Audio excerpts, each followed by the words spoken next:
Kan selalu saja yang dijadikan kambing hitam itu DITI, DITI. itu pemberontak. Kalau kita ngomong hitam putih, ketika masa-masa awal-awal Indonesia merdeka, kita susah itu mana yang nyari salah, mana yang benar. Makanya saya mau ngangkat di sini di novel biografi Wajengan itu, DITI itu nggak 100% pemberontak gitu. Tapi ada sisi-sisi heroiknya, ada sisi-sisi kemanusiaannya. Tapi ini pemberontakan bertahan 12 tahun loh. Artinya Berarti apa artinya? dicintai oleh masyarakat.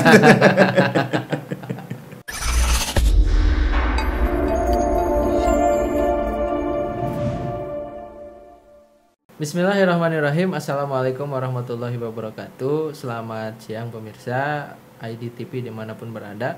Pagi ini podcast Idrisyah kembali mengudara dengan salah satu tokoh, aktivis dan juga sejarawan yang banyak menuliskan buku tentang sepak terjang, juga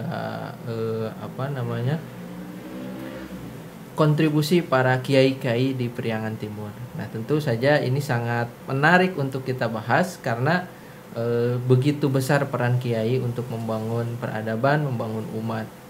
Nah, siapakah tokoh yang sudah hadir pada kesempatan kali ini? Tentu penasaran ya. Silahkan kita langsung saja dengan berkenalan dengan Kang Paus. Boleh sedikit Kang mengenalkan tentang kegiatan Akang yang saat ini sedang dilaksanakan? Ya kalau kegiatan status ya dosen. Saya dosen di Institut Agama Islam Tasikmalaya. Saya ngajar juga, saya nguruk ngaji di pesantren Fauzan. Dan sekarang lagi punya niat, gitu, punya rencana untuk nulis para kiai di Tasik, kiai Priangan lah. Yang sudah keluar pesantren Sukahidang, Sukamanah sama Dua Ajengan. Itu luda. Ya, jadi Dua Ajengan Apandi ya, Mananjaya. Udah selesai kita tulis semuanya 4 jilid. Dua Ajengan itu. Jadi pemirsa IDTV Idrisyah itu mesti baca nih nanti. Oh ini ya, Kang, bukunya. Buku kedua. Oh, kesatunya ini. Jadi ini berapa jilid Kang tentang Dua Ajengan? 4 jilid. Oh, 4 jilid. Dari menulis buku biografi para ajengan di Priangan Timur tentu ada kesan menarik gitu. Nah, kita bahas nih coba satu-satu ya. Dari Dua Ajengan dulu, apa sih yang bisa kita teladani dari sosok beliau? Beliau itu pencari ilmu yang tangguh, yang luar biasa. Beliau pemegang prinsip syariah yang kuat. Beliau sampai naik ke hutan, gabung dengan DITI selama 12 tahun dia di sana. Nah, justru salah satu tujuan besar saya nulis buku biografi Wa Ajengan itu agar konsepsi umat tentang DITI itu bisa lebih clear gitu. Kan selalu saja yang dijadikan kambing hitam itu DITI. Itu pemberontak, itu ada. Padahal benar di Jawa Barat, terutama di Tasik waktu itu banyak kerusuhan, banyak keonaran, banyak banyak pembakaran. Tapi tidak mutlak pelakunya itu DITI.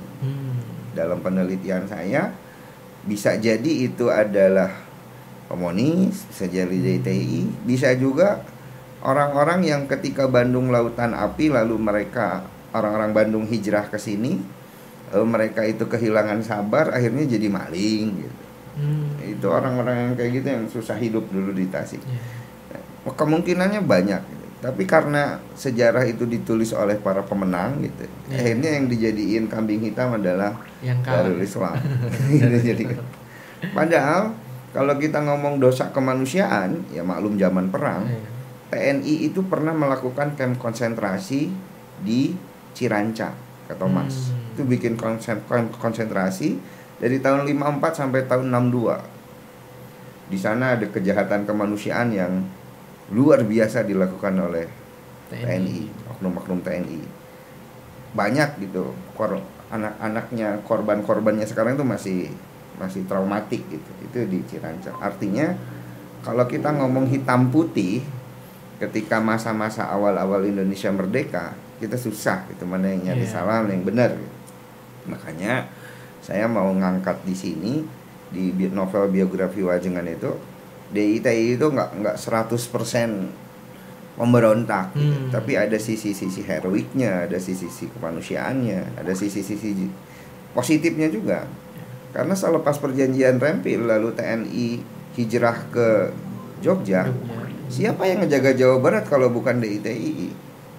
Itu kan artinya ada kontribusi juga. Ada kontribusi besar. Makanya ketika Waajengan turun dari hutan, lalu dia jadi tahanan kota gitu, jadi tahanan luar, dia masih dapat gaji dari tentara. Artinya diakui kan. Ya, karena dia dapat gaji gitu. Dan dana gaji itu yang dia kumpulin lalu dipakai dia berangkat haji tahun 74. Artinya Waajengan juga nggak disebut musuh negara. Padahal dia Bupati Darul Ikhlam. Cuman di tengah masyarakat ya karena sejarah ditulis oleh para pemenang tadi gitu. Terus ini yang jadi kesedihan kita barangkali ya. Siapa sih tokoh kiai yang dijadiin pahlawan nasional yang asalnya dari Sunda atau dari Tasik, dari Sunda lah gitu.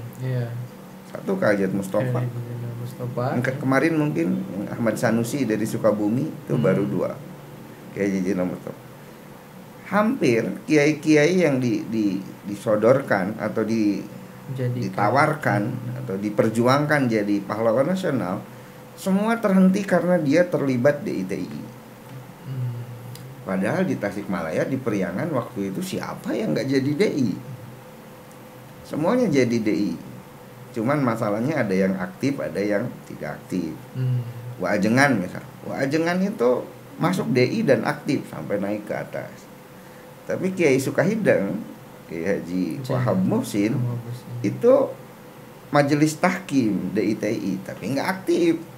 Kakek saya itu DI gitu, jadi nggak aktif gitu. Siapa sih yang nggak jadi DI gitu waktu itu? Baik.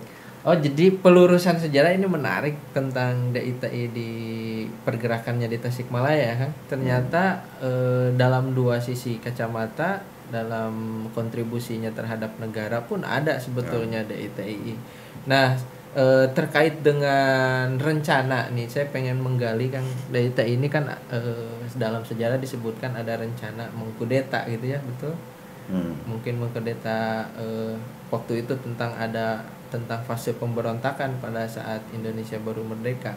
Nah, sejauh mana peran DITI ini untuk sampai akhirnya menjadikan organisasi ini dilihat sebagai ancaman gitu.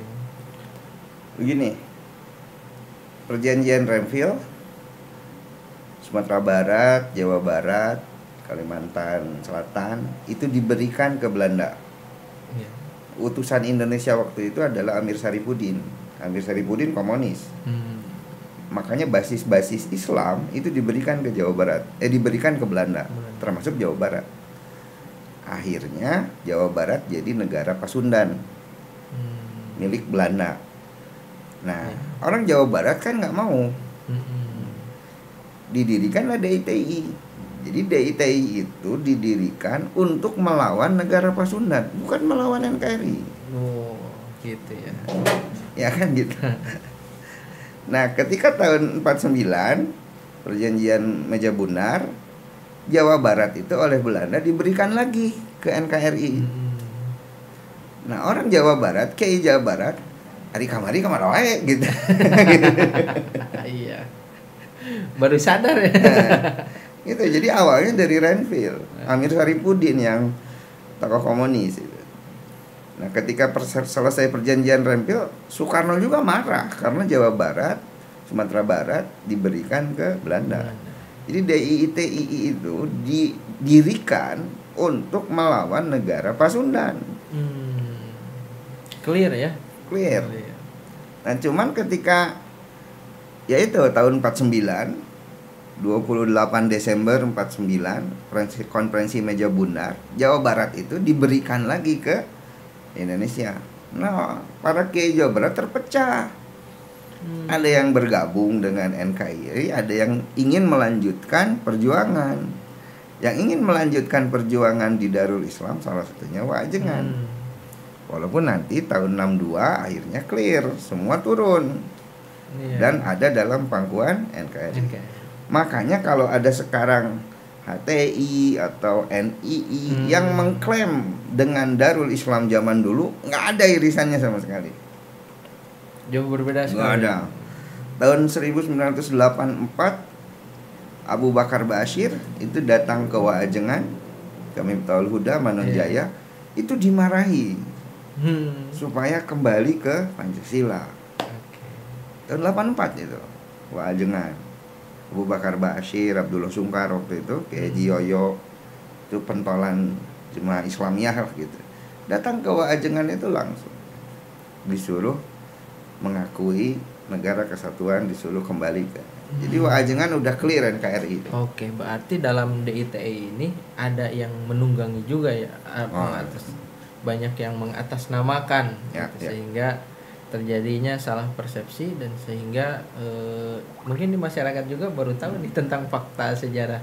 Keluarganya Waajengan juga Kiai Haji Asyaf Mangsul misal, itu marah kalau DITI digabungin ya, DITI dulu ya, dimasukin dengan NII sekarang, dimasukin dengan HTI. Nggak ada urusan. Beliau juga anggota DPR RI. Jadi para ajengan itu melihat setelah Pasundan kembali ke NKRI itu ancamannya sudah hilang gitu kan, sehingga DITI udah kembali ke.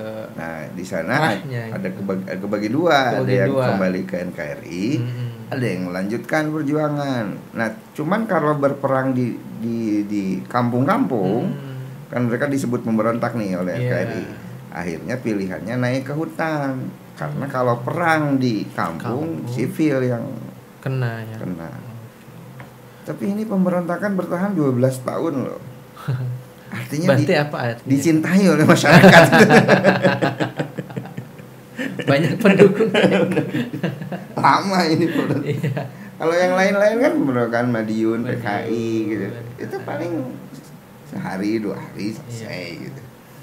Jadi ada apa gitu ya waktu itu. Artinya DIT itu dapat dukungan dari warga yang hebat.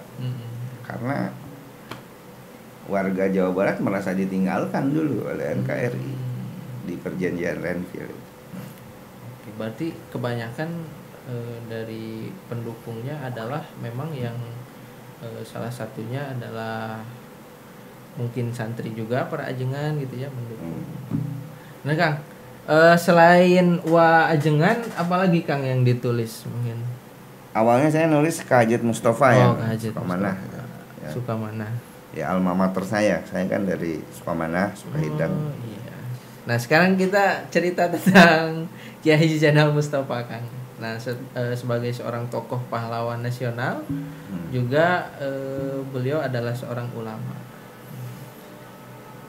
Dari buku-buku tentang Kiai Haji Zainal Mustafa yang sudah ditulis gitu, saya sebagai santri Sukamanah merasa ada hal yang sangat penting yang belum ditulis dari beliau. Jadi, kan sudah banyak ya buku Kiai Haji Mustafa. Nah, yang belum tersentuh dari dalam buku-buku yang lain itu adalah ketika Kiai Haji Zainal Mustafa mau berperang itu menghadapi Jepang yang datang, dia itu menyuruh beberapa santrinya untuk pulang. Kiai Haji Awahab Muhsin, Kiai Haji Zainal Mutakin Purwakarta, Mutakin itu. Lalu Kiai Haji siapa Mama Kebon Kalapa itu, Abdul Fattah. Itu sekitar belasan orang tuh disuruh pulang. Lalu dia berwasiat, teruskan perjuangan dakwah. Anda harus bikin pesantren. Artinya ada visi besar dari Kak Hajat Mustafa, di mana dakwah itu, di mana jihad itu nggak harus fisik. Jihad itu dengan membangun pesantren. Nah, sisi itunya, sisi perjuangan beliau dalam membangun, sisi perjuangan beliau dalam membangun pesantren gitu, atau murid-muridnya disuruh bikin pesantren, itu belum kesentuh. Jadi kesannya Kak Hajat itu Allahu Akbar, sangar. Sisi ajengannya nggak ada gitu, kurang kesentuh. Padahal begini, Kak Hajat Mustafa itu yang pertama kali bikin logat Sunda. Nah, jadi kalau ngelogat itu mulai dengan bahasa Sunda, kan awalnya Jawa. Terus Kak Hajat Mustafa terkenal dengan kemampuan bahasa Arabnya. Sampai Waajengan itu muridnya Kak Hajat. Waajengan itu terkenal itu ngomongnya itu. Kalau ngajar alfiyah masih bawa kitab era cenah aing murid Kak Hajat cenah kan gitu. Berarti kan kemampuan keilmuannya luar biasa. Terus Kak Hajat Mustafa itu aktivis. Dia masuk GRAF, Gerakan Anti Fasis. Sekretarisnya itu. Ini kan Jepang itu fasisme. Dia masuk GRAF.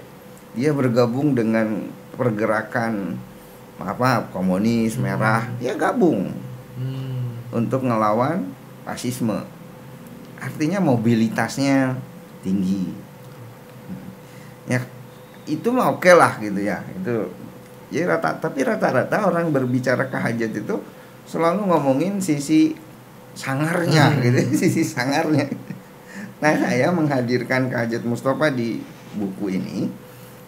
Dia seorang kiai, dia seorang bapak yang sangat sayang ke anak-anaknya. Wabil khusus dia seorang visioner, di mana murid-muridnya itu disuruh pulang, padahal lagi butuh orang loh untuk perang ini.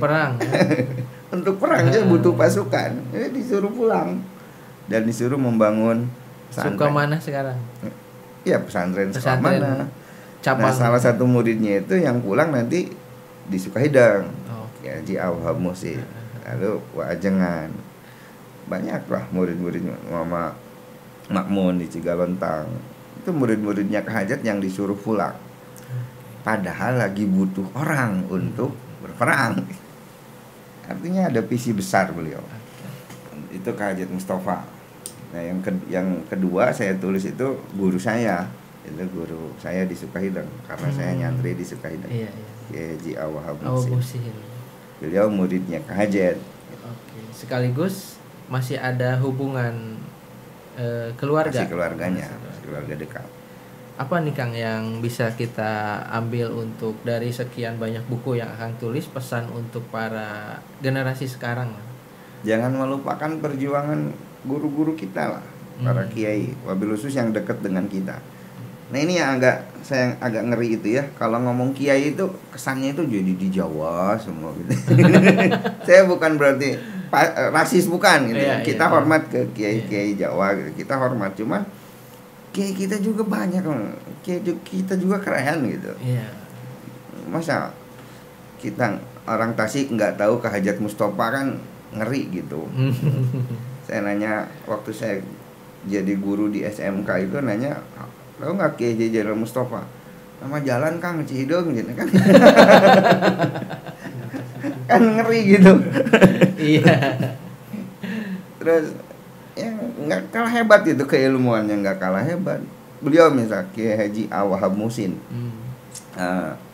tahun 57 itu dia berangkat haji. Nah, kan berangkat haji dulu mah lama di sana sampai berbulan-bulan.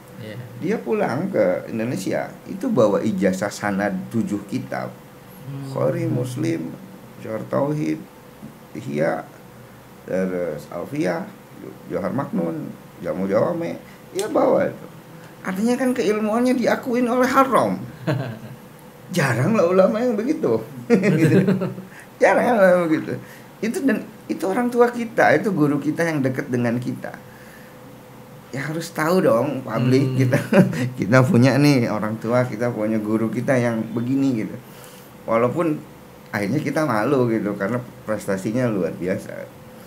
Wajengan misal ketika tahun 74 dia berangkat haji, dia berangkat haji sama Buya Hamka. Dia berangkat haji sama M Nasir, pemimpin Masyumi.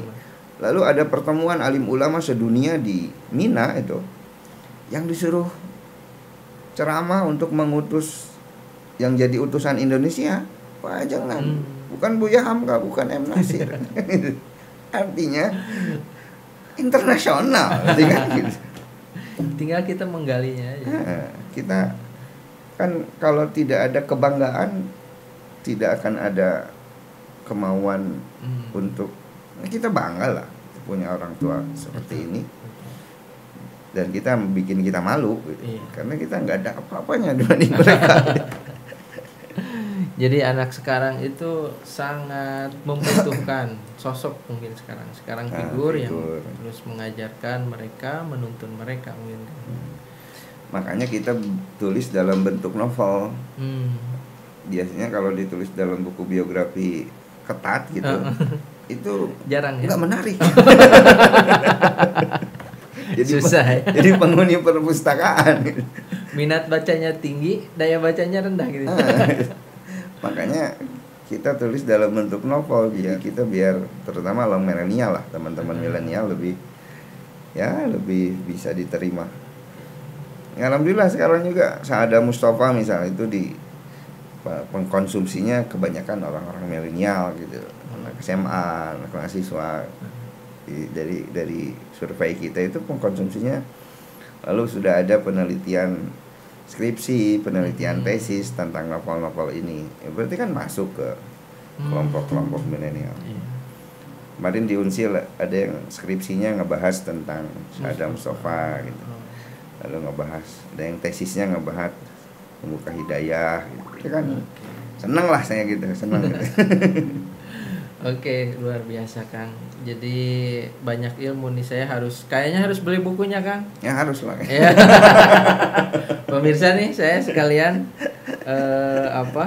mengenalkan buku dari karangan Kang Fauz. Ini ada beberapa judul mulai dari yang dibahas tentang biografi Wajengan, terus Kiai Haji Zainal Mustafa, Kiai Ahmad Musin, dan pasti menarik untuk dibahas. Kang izin minum dulu Kang. Oh siap. Nah ini namanya air karomah Kang. Karomah. Mudah-mudahan karomah guru-guru kita juga bisa kita teladani dan juga kita bisa dapatkan keberkahan. Kalau Idrisiyah itu Kiai Haji Abdul Fattah ya. Iya. Tahun 32 itu ketika masa-masa Ahmadiyah datang. Jadi yang dihadapi beliau adalah Ahmadiyah, Islam Ahmadiyah. Jadi kalau di Jogja juga tahun 28 ada Muhammadiyah ya. Muhammadiyah. Muhammadiyah 1912 ya. 12. Oh yang 28 NU ya. 26 ya. 26. NU masuk Tasik 28. 28 ya. Jadi kalau tarekat Idrisiyah 1932 ini dari itu juga dari India kan? Dari Pakistan lah gitu. Afrika Selatan. Afrika Selatan. Baik Kang, mudah-mudahan proyek terdekat sekarang lagi ada, mungkin sedang nulis buku apa gitu? Yang dekat kita mau Syekh Abdul Muhyi, Suluk Syekh Abdul Muhyi Pamijahan. Nggak tahu nih, mungkin dalam bulan-bulan inilah itu kita akan keluar. Udah selesai sebetulnya, lagi rapi-rapiin. Dan sekarang yang sedang kita tulis Kiai Haji Ruhiyat Cipasung. Oh Cipasung. Itu mah belum selesai. Bisa juga masuk list tentang Syekh Abdul Fattah ya. Ya insyaallah. Ya. Baik pemirsa, bincang-bincang pengenalan singkat mengenai beliau. Nanti kita akan lebih dalam menggali tentang sebuah kajian ataupun permasalahan dengan beliau. Kita terus saksikan podcast Idrisiyah di Idrisiyah TV dan YouTube-nya di Tarekat Idrisiyah. Kami dan juga Kang Fauz mohon undur diri. Terima kasih. Assalamualaikum warahmatullahi wabarakatuh.